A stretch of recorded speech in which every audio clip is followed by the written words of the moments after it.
Selamat berjumpa kembali di dalam layanan audio Sahabat Seperjalanan. Hari ini adalah hari Rabu 29 Desember 2021. Tema renungan dan saat teduh kita dengan judul Liburan dan Hiburan. Liburan dan Hiburan. Firman Tuhan terambil dalam Roma 4 ayat yang keempat, demikian bunyi firman Tuhan. Kalau ada orang yang bekerja, upahnya tidak diperhitungkan sebagai hadiah, tetapi sebagai haknya. Ulangan 24 ayat 14 sampai dengan ke-15. Janganlah engkau memeras pekerja harian yang miskin dan menderita, baik itu saudaramu maupun seorang asing yang ada di negerimu, di dalam tempatmu. Pada hari ini juga haruslah engkau membayar upahnya sebelum matahari terbenam. Ia mengharapkannya karena ia orang miskin, supaya ia jangan berseru kepada Tuhan mengenai engkau dan hal itu menjadi dosa bagimu. Mari kita berdoa. Bapa yang di dalam surga, biarlah kami memahami bahwa setiap orang yang bekerja keras, setiap orang yang sudah berjerih lelah, punya hak untuk mendapatkan liburan dan hiburan. Di dalam nama Tuhan Yesus kami berdoa, amin. Shalom sahabat perjalanan yang dikasihi Tuhan, liburan dan hiburan di dalam suasana akhir Natal ini, semua orang menikmati liburan dan hiburan. Namun ada juga yang tetap harus bekerja karena di masa-masa liburan dan hiburan ini, justru di saat-saat inilah ekonomi-ekonomi tertentu yang berderap dengan sangat kencang dan sedang menuai keuntungan yang luar biasa. Sahabat perjalanan yang dikasihi Tuhan, siapa yang berhak mendapatkan liburan dan hiburan?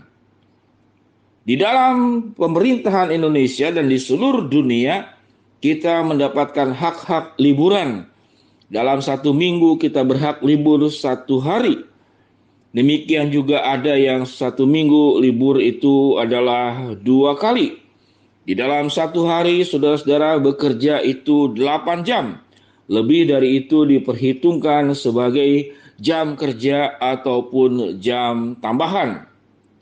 Sahabat seperjalanan, di atas semuanya itu setiap orang punya hak untuk istirahat, liburan, dan punya hak juga untuk mendapatkan hiburan.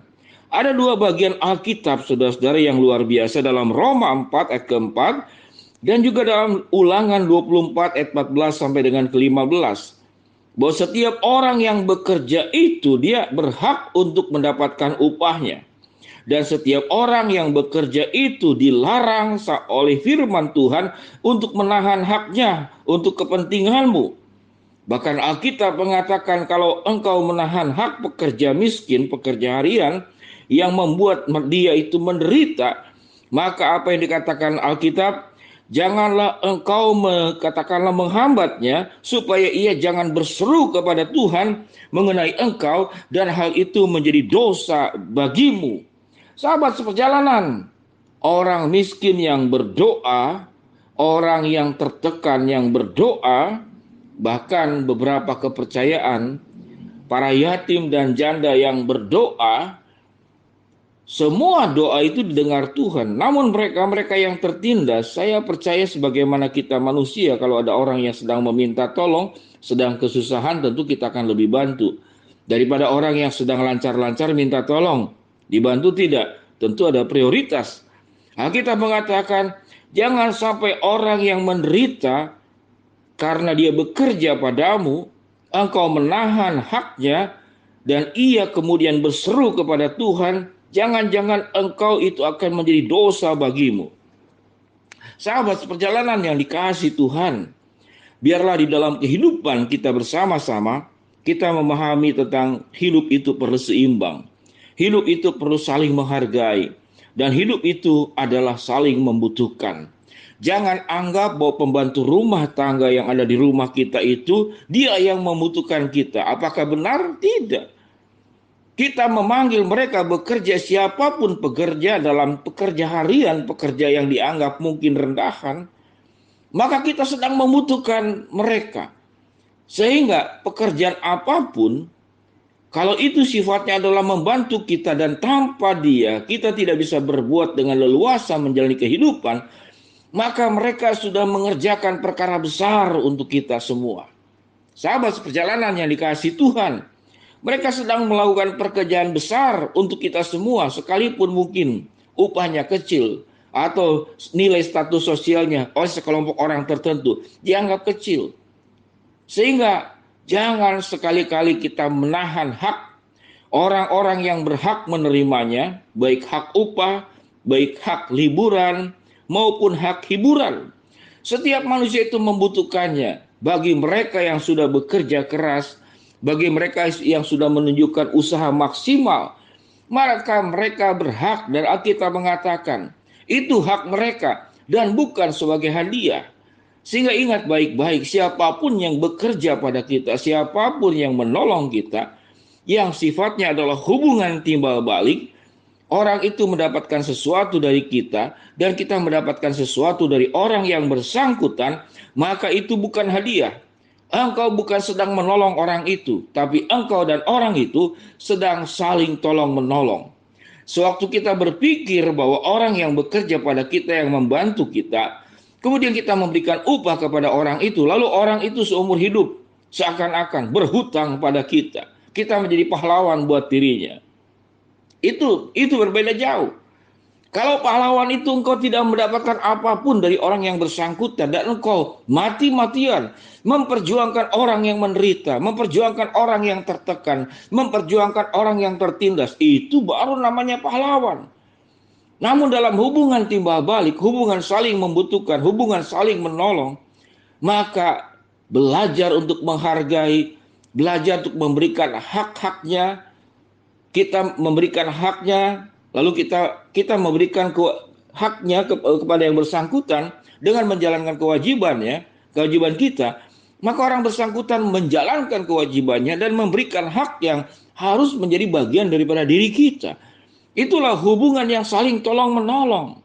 Sehingga dalam suasana tutup tahun ini tentang liburan dan hiburan, itu adalah hak buat pembantu rumah tangga, buat supir, pegawai biasa yang akan pulang kampung. Jangan ditekan, itu hak dia.